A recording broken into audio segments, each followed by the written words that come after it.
Akito's first key. Akito stood in the doorway of his new apartment, a single key clutched in his hand. It felt heavier than it looked, like a tiny sword he was supposed to use to slay a dragon called adulthood. He wasn't sure he was ready. The first challenge, laundry. A mountain of clothes stared back at him from his hamper, a multicolored beast. He remembered his mom, a seasoned warrior, taming this beast every week. His mom's voice echoed in his head. "Separate the colors, Akito!" He squinted at a striped shirt. Was it a color? Or a white? This was harder than any exam he'd ever taken. Next, the kitchen, a land of mystery and potential fire hazards. He stared at a box of pasta, then at a pot. How did one become the other? He decided to call for reinforcements. "Hey sis," he said into the phone.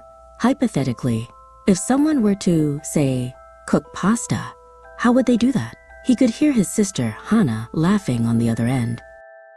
Hana's voice, patient and kind, walked him through the steps. Boil the water, add the pasta, stir. It sounded simple enough. He could do this. Soon, the apartment was filled with the smell of something edible. It wasn't his mom's cooking, but it was his. He had faced the pasta dragon and won.